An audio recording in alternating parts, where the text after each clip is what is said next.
Back in 2017, I did my first ever album review on this channel, that being Linkin Park's One More Light. Although I had a lot of good things to say about it, again I look back at it now, and I would change my opinion a lot on that album and not necessarily for the better. But I always held out hopes that the band was going to be able to rebound from that. I mean, they're a band that had a couple albums come out early on in their career after, Hybrid Theory and Meteora that people weren't necessarily super fond of, that either grew on them later down the line or people just kind of quickly moved on from because the next release was something better than what we had gotten before. But after the tragic passing of Chester Bennington in July of that same year, I didn't think we'd ever be here, but here we are, 7 years later, a new Linkin Park album with a new singer, and even a new drummer at this point, as From Zero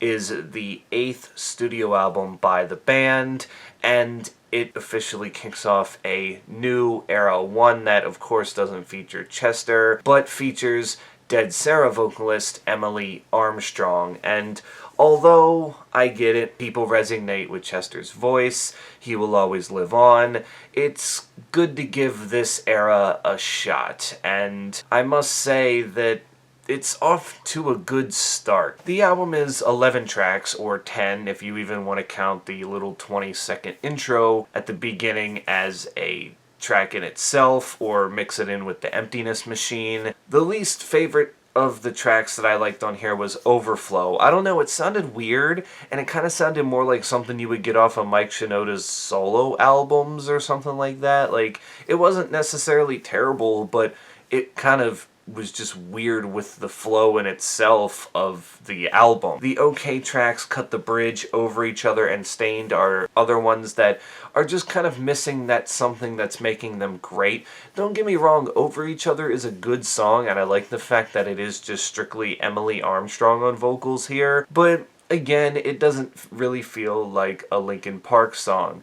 Cut the Bridge is cool, but I just wasn't feeling it as much, I guess, and I listened to this a couple times to see if it would change, and it's a decent song, but that's about it. And Stained, outside of the chorus, it's like, nothing too special, but again, not bad. Which then takes us to my favorites, the rest of the album. The Emptiness Machine kind of kicks everything off and does a good job. This was the first single we got from the new era, so I've had time to soak it in and sink it in, and it's a really good song.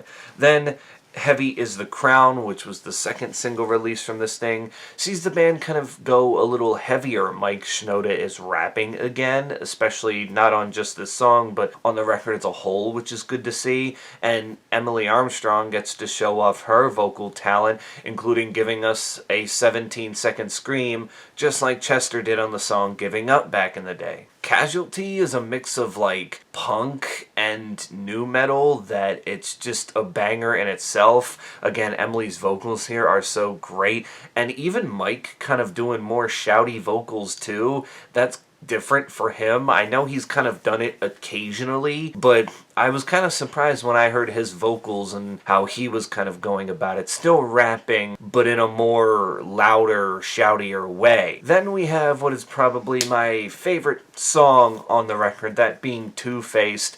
They kind of surprise released this a couple days ago, and I mean, it reminded me a lot of either One Step Closer or Figure.09 on Meteora. It just has that old school Linkin Park feel, the rapping verses by Mike Shinoda. Emily comes in with the chorus, and basically the breakdown part where Emily's saying, "Stop talking to me," that's basically their equivalent of "Shut up when I'm talking to you" from One Step Closer.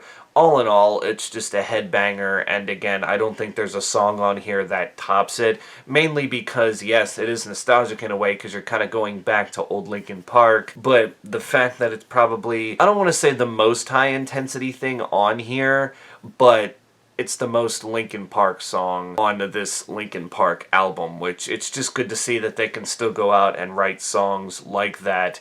And Johan scratching too. That you gotta love that when you hear that. I'm glad to have that back as well. That was missing for a couple of albums now. I Gave You Everything I Have, also a nice kind of, pre-ending song. It's the second to last song on the record. Goes into the song Good Things Go, which of course isn't necessarily a little softer, but it takes things slower and prepares you for the end of the record, which by the end of it kind of leaves you wanting more. And I do think it's clever too that right at the end of the song it kind of goes into the sound that the intro was saying that, oh yeah, this album is it's gonna go in a continuous loop. It doesn't necessarily end, it just loops and keeps going. So that was pretty clever. All in all, for their first effort in 7 years and their first post-Chester with Emily and even with Colin Britton on drums, Linkin Park is showing you that they can still go out and write bangers despite this, just like they have been for years, and definitely rebounding from One More Light, which again I hate saying because now we know that One More Light is Chester's last album he'll ever be on, but when you compare this to what One More Light was, the singles are a lot more memorable, there's better deep cuts on here,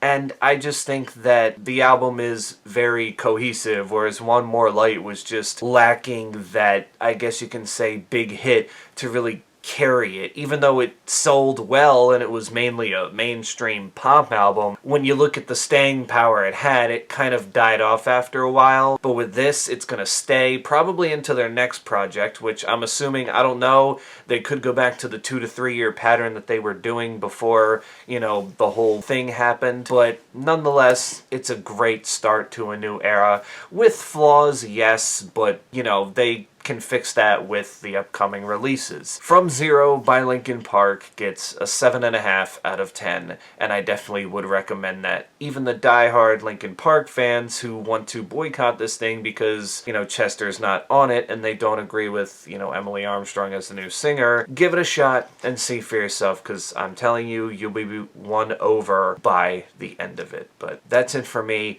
You can tell me in the comments below what did you think if you have heard this record, and until then, I will catch you all in the next one.